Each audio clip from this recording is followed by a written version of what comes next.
வணக்கம். 10ஆம் வகுப்பு, 11ஆம் வகுப்பு, 12ஆம் வகுப்பு படிக்கும் மாணவ மாணவிகளுக்கு நயம் பாராட்டுக அப்படின்னு ஒரு வினா கேட்பாங்க. இந்த நயம் பாராட்டுக அப்படிங்கிற வினாவை எப்படி எழுதணும் அப்படிங்கிறதுக்கு இந்த வீடியோவில் பார்க்க போகிறோம். அதாவது இலக்கியம் பாராட்டுகனாலும் அதே பொருள் தான், பாணயம் பாராட்டுகனாலும் அதே பொருள் தான். இப்போ நம்ம பார்க்க போகிறது பார்த்திங்கன்னா, ஒரு பாடல் கொடுத்துருப்பாங்க. அந்த பாடலை நல்லா கவனமாக படிங்க. ஒரு முறைக்கு 2 முறை நல்லா படிங்க. பாடலுக்கு பொருள் தெரிஞ்சால் அந்த பொருள் எழுதுங்க. அப்படி இல்லைன்னா கொடுக்கப்பட்ட பாடலை நம்ம செஞ்சிருவோம் பத்தியாக எழுதணும். அதாவது பாடல் அப்படிங்கிறது அதாவது ஒரு வரி உள்ள ஒரு வரி வெளியில் அப்படிங்கிற மெத்தடில் இருக்கும். நாம் எழுத போகிறது எப்படி பார்த்திங்கன்னா, ஃபுல்லாமே ஒரு பேராகிராஃபாக நம்ம எழுத போகிறோம். ஓகேங்களா? பார்த்துங்க. முதல்ல முன்னுரை அப்படிங்கிறது தெரிஞ்சால் எழுதுங்க, இல்லைன்னா அந்த தலைப்பு தேவையில்லை. ஆசிரியரை பற்றி தெரிஞ்சாச்சுன்னா எழுதுங்க, இல்லைன்னா இந்த ஆசிரியரை பற்றி எழுதலாம். உதாரணத்துக்கு நாமக்கல் கவிஞர் அப்படின்னு ஒரு பாடல்னு நினச்சிடுங்களேன். இந்த பாடலில் நாமக்கல் கவிஞர் எழுதிய பல பாடல்கள் உள்ளன. அவற்றில் ஒன்றின் நயத்தை இப்போது காணலாம் அப்படின்னு சொல்லிட்டு இப்போ சுருக்கமாக எழுதுனா போதும். திரண்ட கருத்து. பாடலின் பொருள் முழுவதுமாக படித்துவிட்டு அதை பத்தியாக எழுத வேண்டும். மைய கருத்து அப்படின்னு அடுத்து ஒரு ஹெட்டிங் போடுறீங்க.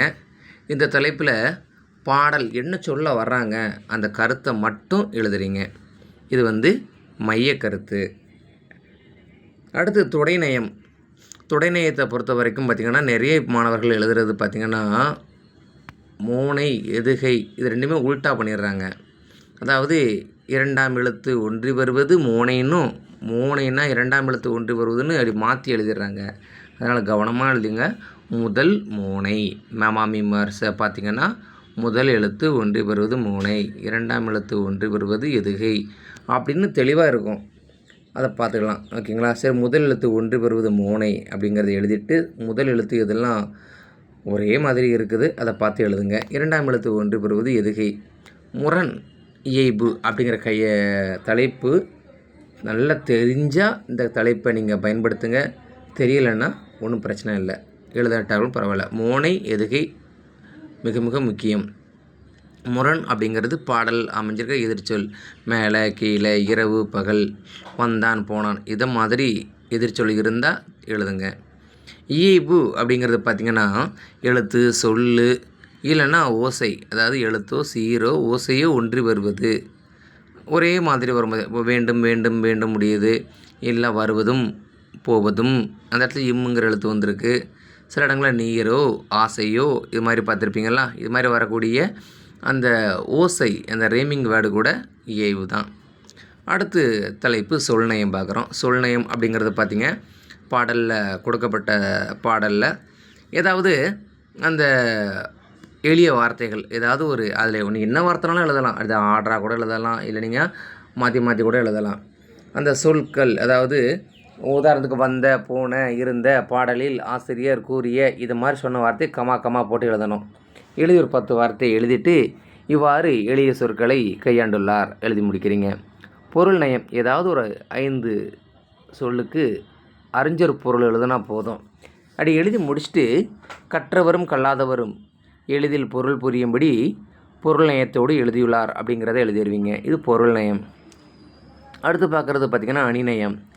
நீங்கள் பாடல் நல்லா படித்து பார்க்குறீங்க, ஏதாவது ஒரு இடத்துல போல் இல்லைன்னா போல அப்படிங்கிற சொல்லி இருந்துச்சுன்னா அது ஓமை அணி.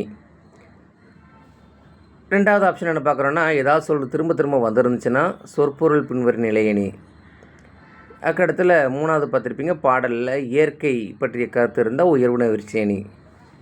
சில பாடலில் பார்த்துருப்பீங்க, ஏதாவது சொல்லு திரும்ப திரும்ப வந்திருக்கும், அதே மாதிரி போல் அப்படிங்கிறது இருந்திருக்கும். அப்படி இருந்துச்சுன்னா நீங்கள் எழுதக்கூடிய முதல் ஆப்ஷன் பார்க்கக்கூடியது போல் தான் பார்க்கணும். போல் வந்தாலே ஓமையணி. சரி, இந்த மேலே சொன்ன இந்த 3மே வரலை அப்படின்னா இயல்புன விருட்சணின்னு எழுதிடலாம். அடுத்து இது என்ன வகை பாடல், அதாவது பா வகை கண்டுபிடிக்கிறது. 2 அடி மட்டும் கொடுத்துருந்தாங்கன்னா அது குறள் வெண்பா. பாடல் முழுவதும் 3 சீர்களால் அமையப்பெற்று இருந்தால் சிந்தடி, 4 சீரால் இருந்தால் அளவடி, 5 சீர் பெற்று இருந்தால் களிநடிலடி ஆசிரிய விருத்தம்னு அழைக்கிறோம். 6 சீர் இருந்தால் அரசியல் கலைநடையடி ஆசிரியர் விருத்தம், 7 சீர் இருந்தால் 7 சீர் கலைநடையடி ஆசிரியர் விருத்தம், 8 சீர் இருந்தால் எண் சீர் கலைநடையடி ஆசிரியர் விருத்தம், 9 சீர் இருந்தால் 1 சீர் கலைநடையடி ஆசிரியர் விருத்தம். அப்புறம் இந்த இதுவே இல்லை, பாடலில் ஏதாவது ஒரு இடத்துல சின்னதாக கோடு போட்டு அதுக்கப்புறம் ஒரு சின்னாடி ஒரு தனிச்சொல் பெற்று வந்தால் அது நாட்டுப்புற சிந்துப்பா அப்படின்னு எழுத போகிறோம். கற்பனை நயம் அப்படின்னு தலைப்புக்கு பற்றிப்புங்க. கண்ணுக்கு மையழகு கவிதைக்கு பொய்யழகு என்னும் வரிகளுக்கு இணங்க ஆசிரியர் இப்பாடலில் கற்பனை நயத்தை அழகாக கையாண்டுள்ளார். ஏன்னா மேக்சிமம் கவிதை என்றாலே அதில் கற்பனையும் கலந்துருக்கும். அதனால் கற்பனை நயத்தை அழகாக கையாண்டுள்ளார் எழுதினா போதும். சுவை நயம், அதாவது பெருமையாக அந்த பாடல் கருத்து இருந்திருந்தால் பெருமித சுவை பயின்று வந்துள்ளதுன்னு எழுதணும். நகைச்சுவை கருத்து இருந்துச்சுன்னா நகைச்சுவை கருத்து அமைஞ்சிருக்குன்னு எழுதணும். இல்லை சில பாடல்களில் படித்து பார்த்தோம்னா சோகமான கருத்து, இப்போ உதாரணத்துக்கு சுனாமி பற்றிய பாடல், இல்லைன்னா உலகம் அழிஞ்சிருக்கிறது பற்றிய பாடல், போர் பற்றிய கருத்து அமைஞ்சிருந்தால் அது அவலச்சுவை அப்படின்னு எழுதலாம்.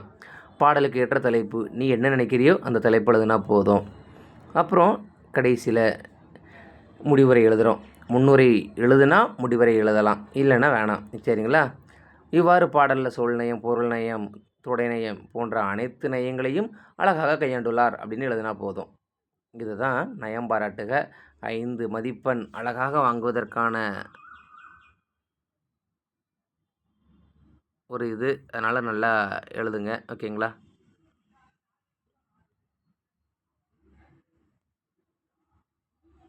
நன்றி.